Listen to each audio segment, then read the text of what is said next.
YouTube nowadays, music, and that's where I want to come to Vikram, we don't listen anymore, we just see.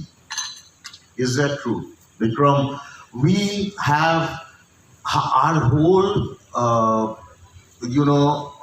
orientation of listening to music has changed to watching music. Is that good?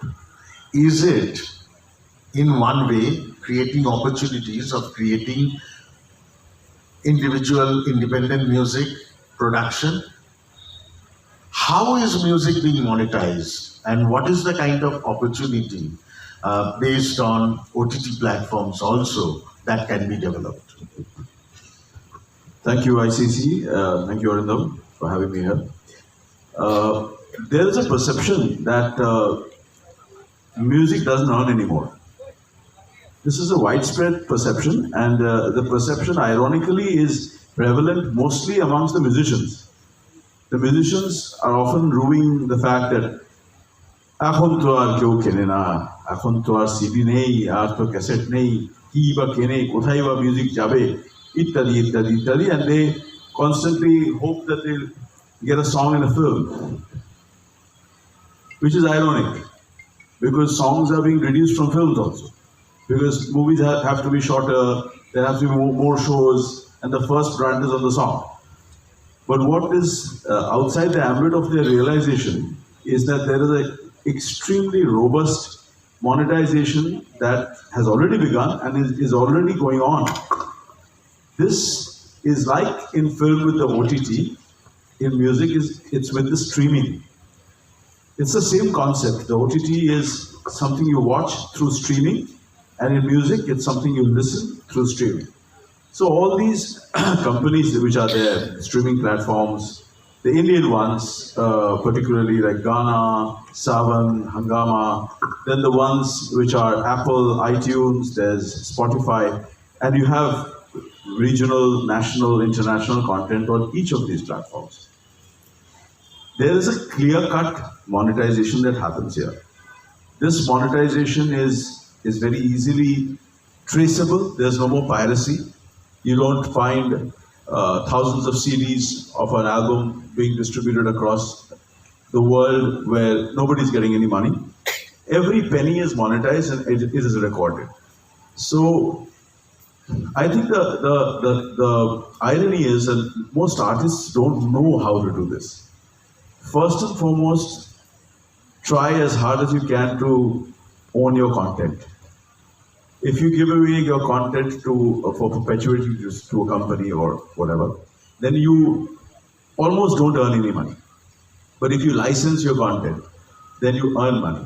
You earn money because the copyright laws are very strong and very favorable towards musicians now. There's IPRS who are doing a better and better work, and they are delivering nowadays. There is this whole world called publishing, which people don't even understand. What is publishing? What is music publishing? People think publish kollu activity. No, it's not that. It's every time your song is played anywhere, you're getting money. Anywhere, whether it's radio, even if it is in somebody's marriage, you have to pay to get the rights to sing that song. So all of that needs to be harnessed. So if you are signed with a publishing company who monitors your music wherever, so for example, for me, even if it's an instrumental album like Rhythmscape or something, it's earning money every day. I mean, whoever is performing it anywhere, whoever is listening to it anywhere, is generating money for me. But if I am not signed with the body, the money is sitting there, I don't get it. So this is something that needs to be understood. Deviating a little from here and kind of getting into the discussion that you all were having, I feel there is, if you look again down south and you look down south at the music industry there, you will see it is equally robust, just like the film industry. The only other music industry which is extremely robust today is Punjab music industry. They are making crores from music, crores and crores. The kind of budgets they have for music videos are unheard of. You'll have a budget of 1 crore for a music video, you know. So that's the level at which work is happening. Why is it happening? Because you have to understand again that there is an audience has been created, and that audience is also very faithful, which is what Param was saying a little while back, that you have to create that audience and it has to incorporate everybody. It cannot be a niche audience only. So music too, in Bengal specifically, I mean, I don't do any Bangla albums. Literally none. Not even album songs. But if I do albums, and we do it in Hindi. And last year we did with Hari Haranji, and you shot the videos and all. There is a huge amount of traction which is got there. And that is monetized as well. And look at the budgets we had, which was given by a North Indian company. I mean, you have an album which has a budget of 1.5 crore. You're shooting films in 1.5 crore. And here's an album which has 1.5 crore as a budget. Where do you get that in Bengal?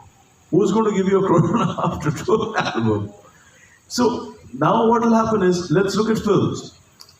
So you want to score, you want to make a big film, as you said, you're making a big film next year. When it comes to music, people don't even think of the string sections anymore. They say, oh, to VST diye string ta hoye jabe. Why, if you want a really good string section, get a Philharmonic, even get the South Indian Chennai strings, you get the Bombay strings, they're going to cost money. But the minute you do that, your score sounds that much bigger. It becomes, the sound is completely a different level. So those budgets are not there either. You want to do something with live instrumentation, even there the budget is not there. So everybody is now relying on the VST, and the VST sound is monotonous after a point because it doesn't involve a human energy. So I try to do all my films with as much as live instrumentation as possible even today. But obviously there's a limit to which you could do, because you don't have a, so I'm doing a film in Hindi now which has a budget of 5 times the budget I get in Bangla. I mean, this is not even double. So I can comfortably do string sections for each song, for each of the background scores, and it sounds big. So these are issues which are real, and I think the perception is a big problem. I'll give you an example.